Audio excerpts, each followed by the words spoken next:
La segunda ocasión fue una carta que él escribió, no la que ella hubiera esperado de un poeta y violinista de madrugadas furtivas, sino una esquela imperiosa que exigía una respuesta antes de que él viajara a Santa Marta la semana siguiente. Ella no le contestó. Se encerró en su cuarto, decidida a matar el gusano que no le daba aliento para vivir, hasta que la tía Francisca trató de convencerla de que capitulara de una buena vez antes de que fuera demasiado tarde. Tratando de vencer su resistencia, le contó la historia ejemplar de Juventino Trillo, el pretendiente que montaba guardia bajo el balcón de su amada imposible, todas las noches desde las 7 hasta las 10.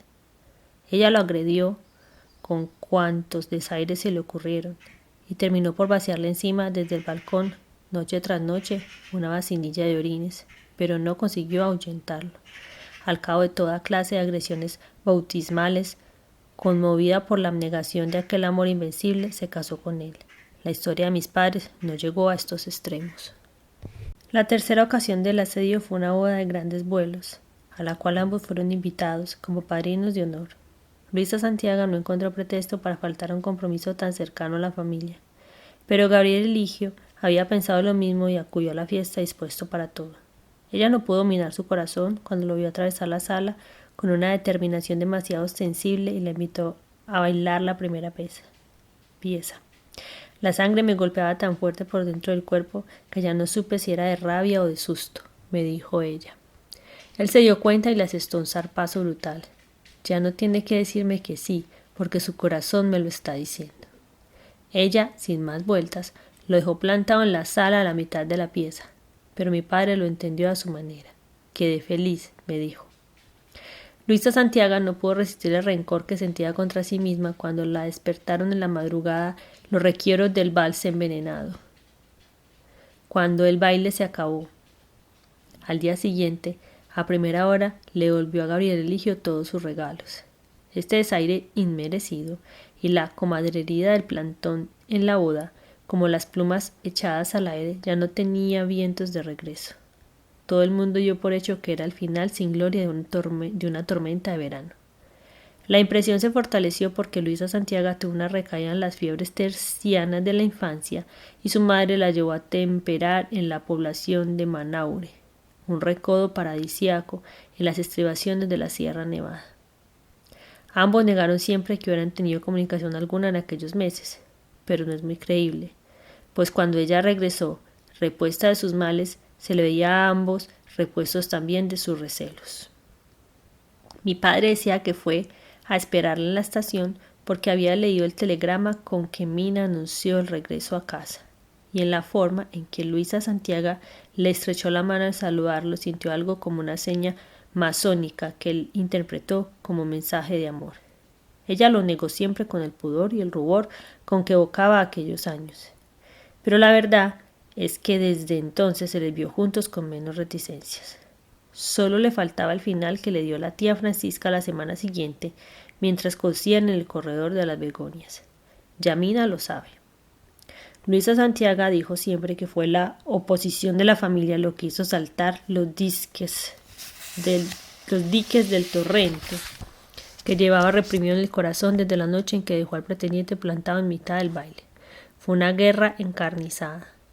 El coronel intentó mantenerse al margen, pero no pudo eludir la culpa que Mina le echó en cara cuando se dio cuenta de que tampoco él era tan inocente como aparentaba. Para todo el mundo parecía claro que la intolerancia no era de él sino de ella, cuando en realidad estaba inscrita en el código de la tribu, para quien todo novio era un intruso. Este prejuicio atávico, cuyos rescoldos perduran, ha hecho de nosotros una vasta hermandad de mujeres solteras y hombres desbraguetados con numerosos hijos callejeros. Los amigos se dividieron según la edad, a favor o en contra de los enamorados, y a quienes no tenían una posición radical se la impusieron los hechos. Los jóvenes se hicieron cómplices jubilosos, sobre todo de él, que disfrutó a placer con su condición de víctima propiciatoria de los prejuicios sociales. En cambio, la mayoría de los adultos veían a Luisa Santiago como la prenda más preciada de una familia rica y poderosa, a la que un telegrafista advenedizo no pretendía por amor sino por interés. Ella misma de obediente y sumisa que había sido, se enfrentó a supositores con una ferocidad de leona parida. En la más ácida de sus muchas disputas domésticas, Mina perdió los estribos y levantó contra la hija el cuchillo de la panadería. Luisa Santiago la afrontó impávida. Consciente de pronto del ímpetu criminal de su cólera, Mina soltó el cuchillo y gritó espantada: «¡Dios mío!» y puso la mano en las brasas del fogón como una penitencia brutal. Entre los argumentos fuertes contra Gabriel Eligio estaba su condición de hijo natural de una soltera que lo había tenido a la módica edad de 14 años por un tropiezo casual con un maestro de escuela. Se llamaba Argemira García Paternina, una blanca, esbelta, de espíritu libre, que tuvo otros 5 hijos y 2 hijas de 3 padres distintos, con los que nunca se casó ni convivió bajo un mismo techo. Vivía en la población de Cincé, donde había nacido, y estaba criando a su prole con las uñas y con un ánimo independiente y alegre que bien hubiéramos querido sus nietos para un domingo de Ramos. Gabriel Eligio era un ejemplar distinguido de aquella estirpe descamisada. Desde los 17 años había tenido 5 amantes vírgenes, según le reveló a mi madre como un acto de penitencia en su noche de bodas a bordo de la azarosa goleta de Riohacha, vapuleada por la borrasca. Le confesó que con una de ellas, siendo telegrafistas en la población de Achí, a los 18 años había tenido un hijo, Abelardo, que iba a cumplir 3. Con otra, siendo telegrafista de Ayapel, a los 20 años tenía una hija de meses a la que no conocía y se llamaba Carmen Rosa. A la madre esta le había prometido volver para casarse y mantenía vivo el compromiso cuando se le torció el rumbo de la vida por el amor de Luisa Santiago. Al mayor lo había reconocido ante el notario y más tarde lo haría con la hija, pero no eran más que formalidades bizantinas sin consecuencias algunas ante la ley. Es sorprendente que aquella conducta irregular pudiera causarle inquietudes morales al coronel Marqués, que además de sus 3 hijos oficiales había tenido otros 9 de distintas madres antes y después del matrimonio, y todos eran recibidos por su esposa como si fueran suyos. No me es posible establecer cuándo tuve las primeras noticias de estos hechos, pero en todo caso las transgresiones de los antepasados no me importaban para nada. En cambio, los nombres de la familia me llamaban la atención porque me parecían únicos. Primero los de la línea materna: Tranquilina, Winifrida, Francisca, Simodocea. Más tarde el de mi abuela paterna, Argemira, y los de sus padres, Lozana y Aminadab. Tal vez de allí me viene la creencia firme de que los personajes de mi novela no caminan con sus propios pies mientras no tengan un nombre que se identifique con su modo de ser. Las razones contra Gabriel Eligio se agravaban por ser miembro activo del Partido Conservador, contra el cual había peleado sus guerras el coronel Nicolás Marqués. La paz estaba hecha solo a medias desde la firma de los acuerdos de Neerlandia y Wisconsin, pues el centralismo primíparo seguía en el poder y había de pasar todavía mucho tiempo antes de que godos y liberales dejaran de mostrarse los dientes. Quizás el conservatismo del pretendiente era más por contagio familiar que por convicción doctrinaria, pero lo tomaba más en cuenta que otros signos de su buena índole, como su inteligencia siempre alerta y su honradez probada. Papá era un hombre difícil de vislumbrar y complacer. Siempre fue más pobre de lo que parecía y tuvo a la pobreza como un enemigo abominable al que nunca se resignó ni pudo derrotar. Con el mismo coraje y la misma dignidad sobrellevó la contrariedad de sus amores con Luisa Santiago, en la trastienda de la telegrafía de Aracataca, donde siempre tuvo colgada una hamaca para dormir solo. Sin embargo, también tenía a su lado un catre soltero con los resortes bien aceitados para lo que le deparara la noche. En una época tuve una cierta tentación por sus costumbres de cazador furtivo, pero la vida me enseñó que es la forma más árida de la soledad y sentí una gran compasión por él. Hasta muy poco antes de su muerte lo oí contar que uno de aquellos días difíciles tuvo que ir con varios amigos a la casa del coronel y a todos los invitaron a sentarse menos a él. La familia de ella lo negó siempre y se lo atribuyó a un rescoldo del resentimiento de mi padre, o al menos a un falso recuerdo. Pero a mi abuela se le escapó alguna vez en los desvaríos cantados de sus casi 100 años que no parecían evocados y no vueltos a vivir. Ahí está ese pobre hombre parado en la puerta de la sala, y Nicolásito no lo ha invitado a sentarse, dijo, dolida de veras. Siempre pendiente de sus revelaciones alucinantes, le pregunté quién era el hombre, y ella me contestó en seco, García, el del violín. En medio de tantos despropósitos, lo menos parecido al modo de ser de mi padre fue que compró un revólver por lo que pudiera ocurrir con un guerrero en reposo como el coronel Marqués. Era un venerable Smith & Wesson, 38 largo, con quién sabe cuántos dueños anteriores y cuántos muertos a cuestas. Lo único seguro es que nunca lo disparó ni siquiera por precaución o curiosidad. Sus hijos mayores lo encontramos años después con sus 5 balas originales en un armario de trastos inútiles junto con el violín de las serenatas. Ni Gabriel Eligio ni Luisa Santiago se aminalaron con el rigor de la familia. Al principio podían encontrarse escondidas en casas de amigos, pero cuando el cerco se cerró en torno a ella, el único contacto fueron las cartas recibidas y enviadas por conductos ingeniosos. Se veían de lejos cuando a ella no le permitían asistir a fiestas donde él fuera invitado. Pero la represión llegó a ser tan severa que nadie se atrevió a desafiar las iras de Tranquilina y Guarán, y los enamorados desaparecieron de la vista pública. Cuando no quedó ni un resquicio para las cartas furtivas, los novios inventaron recursos de náufragos.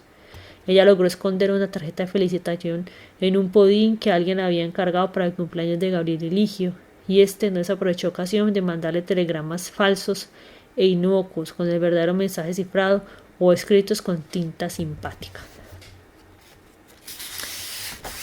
La complicidad de la tía Francisca se hizo entonces tan evidente, a pesar de sus negativas terminantes, que afectó por primera vez su autoridad en la casa y solo le permitieron acompañar a la sobrina mientras cosía a la sombra los almendros. Entonces, Gabriel Eligio mandaba mensajes de amor desde la ventana del doctor Alfredo Barbosa, en la acera de enfrente, con la telegrafía manual de los sordomudos. Ella la aprendió tan bien que, en los descuidos de la tía, lograban conversaciones íntimas con el novio. Era apenas uno de los numerosos trucos inventados por Adriana Verdugo, comadre de Sacramento, de Luisa Santiago y su cómplice más recursiva y audaz. Aquellos manejos de consolación les habrían bastado para sobrevivir a fuego lento hasta que Gabriel Eligio recibió una carta alarmante de Luisa Santiago que lo obligó a una reflexión definitiva. La había escrito a las carreras en el papel del retrete, con la mala noticia de que los padres habían resuelto llevársela a Barrancas, de pueblo en pueblo, como un remedio brutal para su mal de amores. No sería el viaje ordinario una mala noche en la goleta de Ribacha, sino por la ruta bárbara a las estribaciones de la Sierra Nevada, en mulas y carretas, a través de la vasta provincia de Padilla. Hubiera preferido morirme, me dijo mi madre el día en que fuimos a vender la casa. Yo lo había intentado de veras, encerrada con trancas en su cuarto, pan y agua durante 3 días, hasta que se le impuso el terror reverencial que sentía por su padre. Gabriel Eligio se dio cuenta de que la tensión había llegado a sus límites y tomó una decisión también extrema pero manejable. Atravesó la calle zancada desde la casa del doctor Barbosa hasta la sombra de los almendros y se plantó frente a las 2 mujeres que lo esperaron aterradas con la labor en el regazo. Hágame el favor de dejarme solo un momento con la señorita, le dijo a la tía Francisca. Tengo algo importante que decirle a ella sola. Atrevido, le replicó la tía. No hay nada de ella que yo no pueda oír. Entonces no se lo digo, dijo él, pero le advierto que usted será la responsable de lo que pase. Luisa Santiago le suplicó a la tía que los dejara solos y asumió el riesgo. Entonces Gabriel Eligio le expresó su acuerdo de que hiciera el viaje con sus padres en la forma y por el tiempo que fuera, pero con la condición de que le prometiera bajo la gravedad del juramento que se casaría con él. Ella lo hizo complacida y agregó de su cuenta y riesgo que solo la muerte podría impedírselo. Ambos tuvieron casi un año para mostrar la seriedad de sus promesas, pero ni el uno ni la otra se imaginaban cuánto iba a costarles. La primera parte del viaje en una caravana de arrieros duró 2 semanas a lomo de mula por las cornisas de la Sierra Nevada. Los acompañaban Chon, diminutivo afectuoso de Encarnación, la criada de Buenefrida, que se incorporó a la familia desde que se fueron de Barrancas.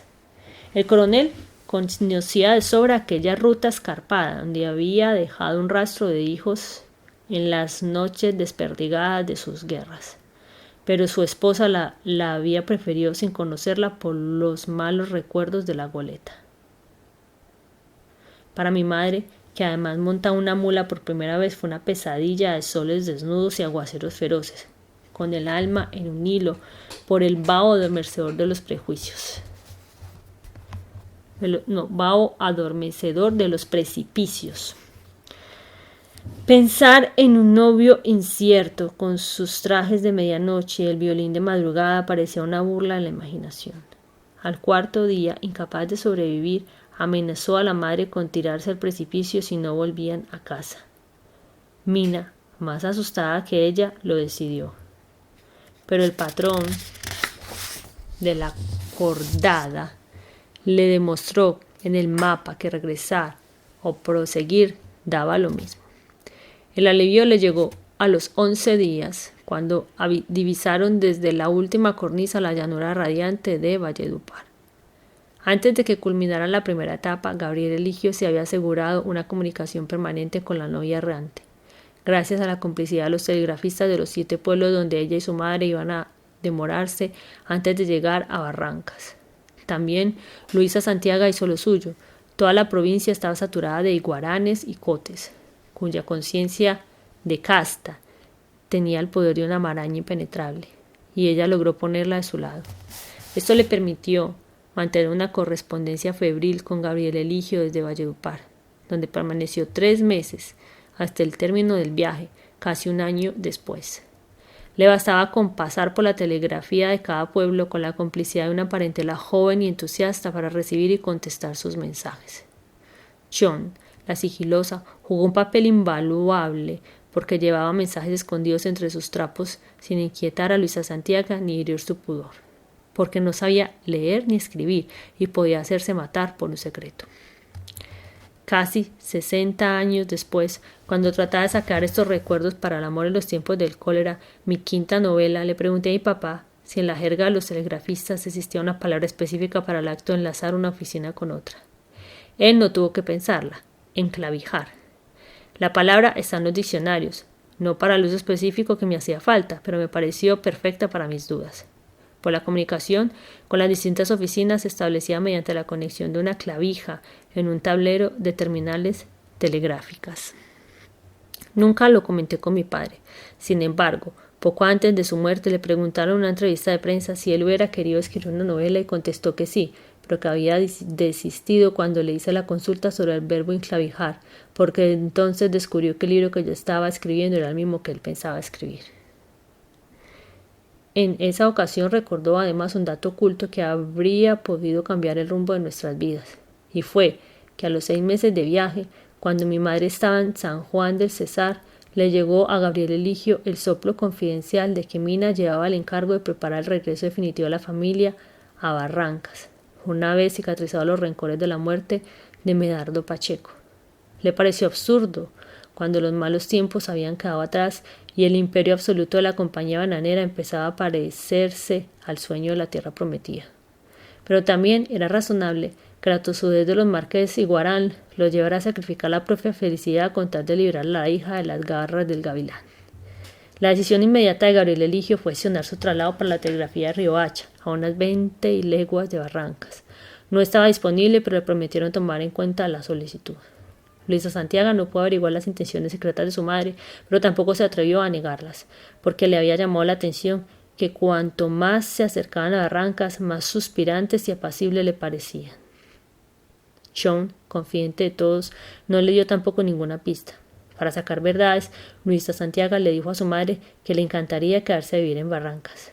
La madre tuvo un instante de vacilación, pero no se decidió a decir nada, y la hija quedó con la impresión de haber pasado muy cerca del secreto.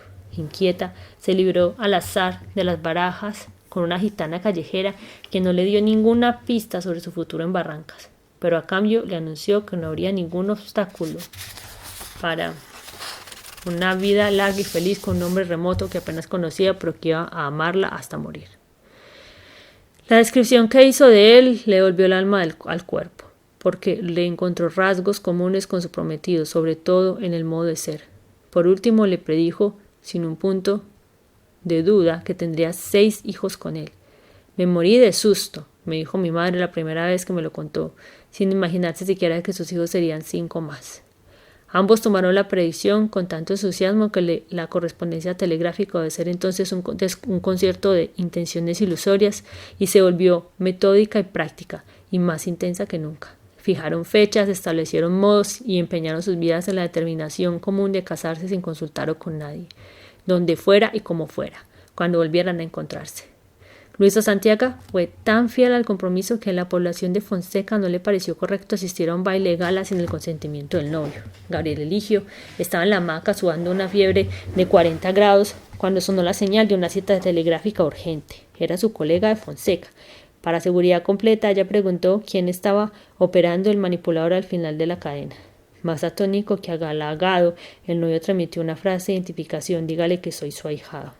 Mi madre reconoció el santo y seña y estuvo en el baile hasta las 7 de la mañana, cuando tuvo que cambiarse ropa a las volandas para no llegar tarde a la misa. En Barrancas no encontraron el menor rastro de inquina contra la familia.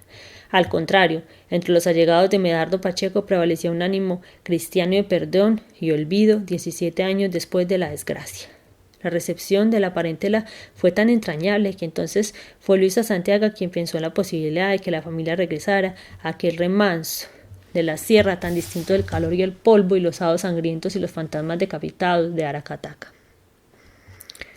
Alcanzó a insinuárselo a Gabriel Eligio, siempre que éste lograra su traslado a Riohacha, y él estuvo de acuerdo. Sin embargo, por esos días se supo por fin que la versión de la mudanza no solo carecía de fundamento, sino que nadie la quería menos que Mina. Así quedó establecido en una carta de respuesta que ella le mandó a su hijo Juan de Dios, cuando éste le escribió atemorizado de que volvieran a Barrancas cuando aún no se habían cumplido 20 años de la muerte de Medardo Pacheco, pues siempre estuvo tan convencido del fatalismo de la ley guajira que se opuso a que su hijo Eduardo hiciera el servicio de medicina social en Barrancas medio siglo después. Contra todos los temores, fue allí donde se desataron en 3 días todos los nudos de la situación. El mismo martes en que Luisa Santiago le confirmó a Gabriel Eligio que Mina no pensaba en mudarse para Barrancas, le anunciaron a él que estaba a su disposición la telegrafía de Riohacha por muerte repentina del titular. El día siguiente Mina vació las gavetas de la despensa, buscando las tijeras de destazar y destapó sin necesidad la caja de galletas inglesas donde la hija escondía sus telegramas de amor. Fue tanta su rabia que solo acertó a decirle uno de los improperios célebres que solía improvisar en sus malos momentos: Dios lo perdona todo menos la desobediencia. Ese fin de semana viajaron a Riohacha para alcanzar el domingo la goleta de Santa Marta. Ninguna de las dos fue consciente de la noche terrible vapuleada por el ventarrón de febrero, la madre aniquilada por la derrota y la hija asustada pero feliz. La tierra firme le devolvió a Mina el aplomo perdido por el hallazgo de las cartas. Siguió sola para Aracataca al día siguiente y dejó a Luisa Santiago en Santa Marta, bajo el amparo de su hijo Juan de Dios, segura de ponerla a salvo de los diablos del amor. Fue al contrario. Gabriel Eligio viajaba entonces de Aracataca a Santa Marta para verla cada vez que podía. El tío Juanito, que sufrió la misma intransigencia de sus padres en sus amores con Dilia Caballero, había resuelto no tomar partido en los amores de su hermana, pero a la hora de la verdad se encontró entrampado entre la adoración de Luisa Santiago y la veneración de los padres y se refugió en una fórmula propia de su bondad proverbial. Admitió que los novios se vieran fuera de su casa, pero nunca a solas y sin que él se enterara.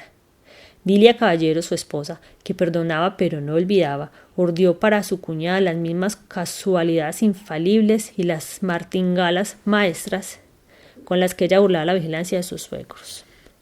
Gabriel y Luisa empezaron por verse en casas de amigos, pero poco a poco fueron arriesgándose a lugares públicos poco concurridos. Al final se atrevieron a conversar por la ventana cuando el tío Juanito no estaba, la novia en la sala y el novio en la calle, fieles al compromiso de no verse dentro de la casa. La ventana parecía hecha aposta para amores contrariados, a través de una reja andaluza de cuerpo entero y con un marco de enredaderas en las que no faltó alguna vez un vapor de jazmines en el sopor de la noche. Dilia lo había previsto todo, incluso la complicidad de algunos vecinos con silbidos cifrados para alertar a los novios de un peligro inminente. Sin embargo, una noche fallaron todos los seguros y Juan de Dios se rindió ante la verdad. Dilia aprovechó la ocasión para invitar a los novios a que se sentaran en la sala con las ventanas abiertas para que compartieran su amor con el mundo. Mi madre no olvidó nunca el suspiro del hermano. ¡Qué alivio! Por esos días recibió Gabriel Eligio el nombramiento formal para la telegrafía de Riohacha. Inquieta por una nueva separación, mi madre apeló entonces a Monseñor Pedro Espejo, actual vicario de la diócesis, con la esperanza de que la casara sin el permiso de sus padres. La respetabilidad de Monseñor había alcanzado tanta fuerza que muchos feligreses la confundían con la santidad, y algunos acudían a sus misas solo para comprobar si era cierto que se alzaba varios centímetros sobre el nivel del suelo en el momento de la elevación. Cuando Luisa Santiago solicitó su ayuda, él dio una muestra más de que la inteligencia es uno de los privilegios de la santidad. Se negó a intervenir en el fuero interno de una familia tan celosa de su intimidad, pero optó por la alternativa secreta de informarse sobre la de mi padre a través de la curia. El párroco de Cincé pasó por alto las liberalidades de Argemira García y respondió con una fórmula benévola. Se trata de una familia respetable, aunque poco devota. Monseñor conversó entonces con los novios, juntos y por separado, y escribió una carta a Nicolás y Tranquilina en la cual les expresó su certidumbre emocionada de que no había poder humano capaz de derrotar aquel amor empedernido. Mis abuelos, vencidos por el poder de Dios, acordaron darle la vuelta a la doliente página y le otorgaron a Juan de Dios plenos poderes para organizar la boda en Santa Marta. Pero no asistieron, sino que mandaron de madrina a Francisca Simodosea. Se casaron el 11 de junio de 1926 en la Catedral de Santa Marta, con 40 minutos de retraso porque la novia se olvidó de la fecha y tuvieron que despertarla pasada las 8 de la mañana. Esa misma noche abordaron una vez más la goleta pavorosa para que Gabriel Eligio tomara posesión de la telegrafía de Riohacha y pasaron su primer noche en Castilla derrotados por el mareo. Mi madre añoraba tanto la casa donde pasó la luna de miel que sus hijos mayores hubiéramos podido describirla cuarto por cuarto como si la hubiéramos vivido y todavía hoy sigue siendo uno de mis falsos recuerdos. Sin embargo, la primera vez que fui en realidad a la península de La Guajira, poco antes de mis 60 años, me sorprendió que la casa de la telegrafía no tenía nada que ver con la de mi recuerdo. Y la Riohacha idílica que llevaba desde niño en el corazón, con sus calles de salitre que bajaban hacia un mar de lodo, no eran más que ensueños prestados por mis abuelos. Más aún, ahora que conozco a Riohacha, no consigo visualizarla como es, sino como la había construido piedra por piedra en mi imaginación. 2 meses después de la boda, Juan de Dios recibió un telegrama a mi papá con el anuncio de que Luisa Santiago estaba encinta. La noticia estremeció hasta los cimientos la casa de Aracataca, donde Mina no se reponía aún de su amargura, y tanto ella como el coronel depusieron sus armas para que los recién casados volvieran con ellos. No fue fácil. Al cabo de una resistencia digna y razonable de varios meses, Gabriel Eligio aceptó que la esposa diera luz en casa de sus padres. Poco después lo recibió mi abuelo con la estación del tren, con una frase que quedó con marco de oro en el prontuario histórico de la familia. Estoy dispuesto a darle todas las satisfacciones que sean necesarias. La abuela renovó la alcoba que hasta entonces había sido suya, allí instaló a mis padres. En el curso del año, Gabriel Eligio renunció a su buen oficio telegrafista y consagró su talento de autodidacta a una ciencia venida a menos, la homeopatía. El abuelo, por gratitud o por remordimiento, gestionó ante las autoridades que la calle donde vivíamos en Aracataca llevara el nombre que aún lleva, Avenida Monseñor Espejo. Fue así y allí donde nació el primero de 7 varones y 4 mujeres, el domingo 6 de marzo de 1927, a las 9 de la mañana y con un aguacero torrencial fuera de estación mientras el cielo de Tauro se alzaba en el horizonte. Estaba a punto de ser estrangulado por el cordón umbilical, pues la partera de la familia Santos Villero perdió el dominio de su arte en el peor momento. Pero más aún lo perdió la tía Francisca, que corrió hasta la puerta de la calle, dando alaridos de incendio. Varón, varón, y enseguida, como tocando a arrebato, ron que se ahoga. La familia supone que el ron no era para celebrar, sino para animar con fricciones al recién nacido.